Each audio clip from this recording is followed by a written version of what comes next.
initialize position and status page. So the first thing we're going to do is verify the active database. Date and time, we'll say those are good. Next is position initialization. And for the detail, we'll be here at Bakersfield, BVFL. So we just type the identifier in, put it towards airport. That pulls up geographic coordinates, which we can select, put in the scratch pad, then we push into the set position data line. And the simulator was previously at San Francisco, so you'll see this enunciation, reset initial position if the position you inserted was more than 40 miles from where the FMS thought it was. So we moved the sim. This is a valid position, so we can override that just by resetting one more time. And then it says, well, it'll run with it, but double check your position to make sure it is accurate. Next thing we'll do is go over to flight plan and start loading up the route. Bakersfield, that'll be our destination, and we'll select that into the scratch pad and make it origin and destination both. If there were an alternate, we could put that in, but no alternate today. We can be Bronco Air 1234, put that into the scratch pad, flight number. And after we queue up some changes, it'll say execute. So kind of like hitting save with Word, you can do that as need be.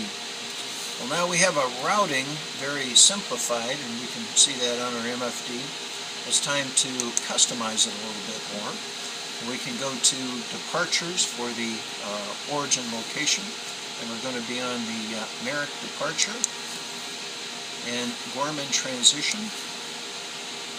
Once again, we can execute departure arrival, and this time go to Bakersfield as a destination for the ILS 30 right and going via Gorman. And we'll execute that, and those pretty much are the steps to get the routing programmed in. No additional items required in flight plan, since it is a very small sector this time. Next item is to go to performance initialization, hotkey once again for that, and customize the aircraft for the actual state. And we'll say there's 35 passengers,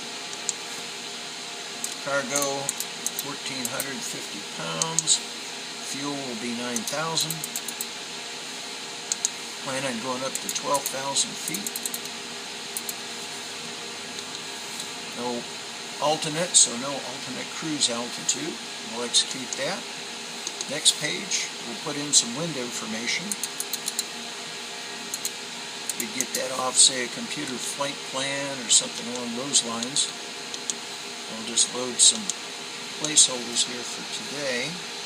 Once again, execute.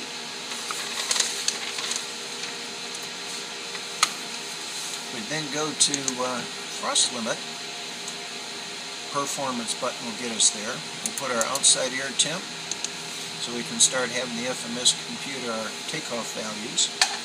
There's 2 pages, so we'll select the second, and we'll program in a flex temperature so we can get a reduced thrust takeoff.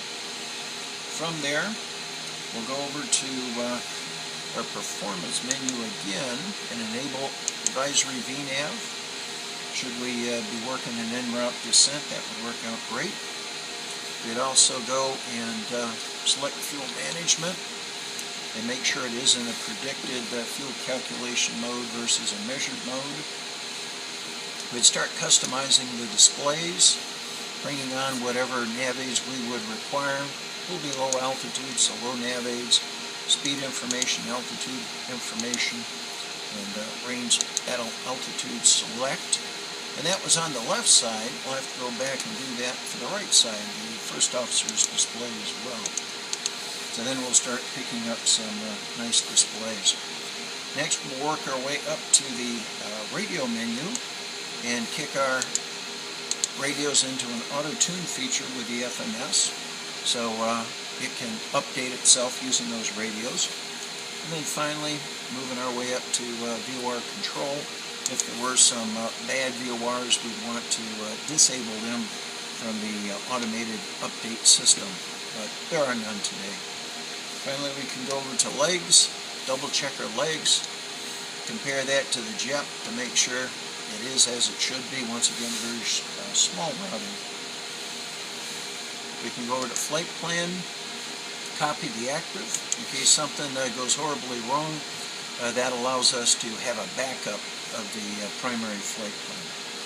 And when we're ready to go, over to legs for departure, and as we fly, the FMS will take off the legs.